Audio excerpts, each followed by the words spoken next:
What's going on, guys? Welcome back to the High PSI channel. So this morning we have a SRT8 Jeep. Man, is it just me, or every time one of these are in the shop, they are either white or black? I don't really see any of the other colors. I think that's kind of interesting. Well, we got another white one in, and today we are installing a upgraded throttle body on this one and a Proflex unit. The Proflex commander will allow him to run E85 on this thing, and go back and forth between pump and E. So that's pretty cool. So we're gonna go ahead and throw these parts on. 8 of 20. So yeah, this is a 2020 that we just did long tubes on and a tune. So now he's doing, like I said, upgraded throttle body and a Proflex. So let's go ahead and put these parts on real quick. So inside, we've got the harness, the fuel line adapters, the flex sensor, and then the Proflex commander itself. So that's all that stuff.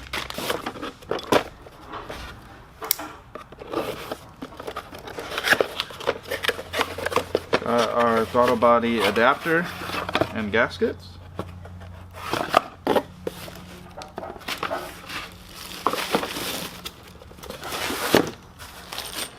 Hardware bag.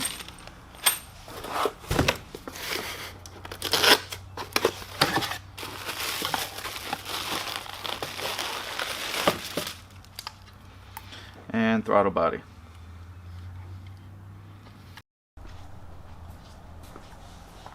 So guys, I'm kind of going to turn this into a little bit of a how-to with the Proflex and this throttle body install. The throttle body install should be pretty self-explanatory for most of you guys out there. But either way, first thing that we're going to do is we're going to pop the covers off the motor and get the intake separated off of this thing, and just make some room and prep to put on the new parts. Alright. Gently lift up, pop the covers off, set one right here.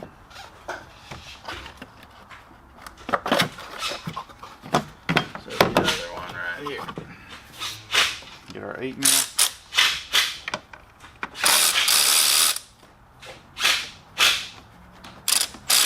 Loosen that up. Unplug the IAT.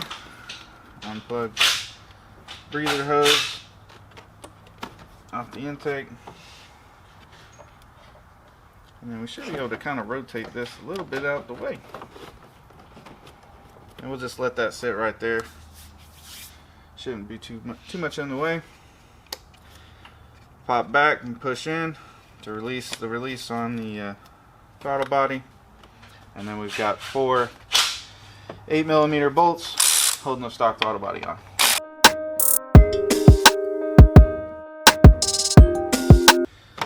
Just to make you guys aware, when you do change the throttle body out, especially when you go with like a larger like Hellcat throttle body or something, that spacer that has to go on here is going to push everything out a little bit. So you may have some fitment issues with the intakes when you're putting them back on, depending on what intake you have. So we will see if that becomes an issue or not here shortly. Next, we'll go ahead and get our spacer installed.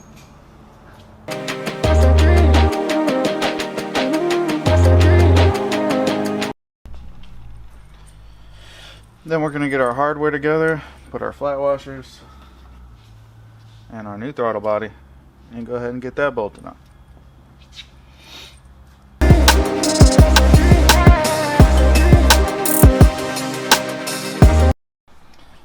Now that we've gotten our 4 bolts tightened, we'll grab our throttle body connection, lock that back into place, and then we're done with the throttle body. Now, as I start to move the intake back, we run into our issue. As you can see, the coupler is now too small for the new throttle body. So we'll look through our couplers, see if we got anything that will work. Otherwise, we'll have to order something for the customer. So I wanted to take a quick second to talk with you guys about this. So as you can see on the JLT intake, you got a 3.5 or 4 inch, I believe it's 4 inch inlet on this side, and 3.25 on this side. And with the upgraded throttle body, obviously that it's not going to work with the throttle body being larger. Fortunately, we had a 45-degree coupler from a Pro Charger setup. You know, we do a lot of Pro Chargers and converting them and building custom intakes and so forth. So we had some extra parts laying around, so we were able to hook the customer up with new clamp and a coupler. So now that problem's resolved and the intake's back on. I just haven't plugged this back in yet due to the fact I'm about to get to the injectors for the Proflex. So let's go ahead and start installing the Proflex. First thing you're going to want to do is lay out your harness, figure out where things are going to go. So I've got it kind of laid over the engine here. We're going to put our box somewhere over here, and then our fuel line connection is on the other side of the motor, so our flex sensor is going to go over there. So this is the line for our sensor, so we're going to kind of set that on the back side of the motor here. And then we've got this side, which is going to run this side of the injectors, and then we'll have this side on this side of the injectors. And then so we've got our axis here that we're going to deal with here in a second. But first, let's go ahead and make all of our injector connections, and then we're going to put our sensor on, and then we'll start worrying about our cable management after we get everything kind of sourced. So on each of the injector clips you have a lock tab. You want to take a flat bladed screwdriver or a pick, pop that lock tab up, and then once you do, you squeeze right underneath it, lift up, and then they will unplug. So then go ahead and do that to all 8. So then once you've done that to both sides, take your harness, find the furthest end one, and then start connecting your injectors and work your way back.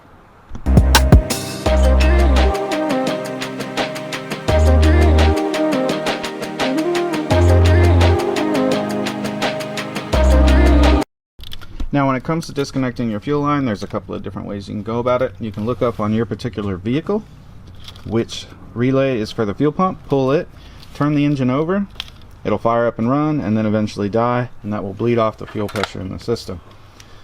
Or if you're careful, you can wrap a rag around it once you get the safety lock off, and then press in the pop tab to pull the fuel line off. If you wrap it with a rag and gently pull it off, you'll capture most of the fuel, and then obviously make sure you clean that fuel up, any residue, before you fire the engine back up again. So now I wanted to show you guys the connections. So attached right here, one side into the sensor and then the other side going down into the main line that comes up. So now it's up, connected, and out of the way. Nice and clean. Proflex does a really great job of quick disconnect and crimped fuel fittings and hosing. So that's nice. It's all installed, nice and clean. Let's move on with tidying up our wiring and figuring out our location of our brain, the control box. So as you guys can see, we've got the harness tidied up on this side. Things you want to be aware of is not to make anywhere where your connections are too tight.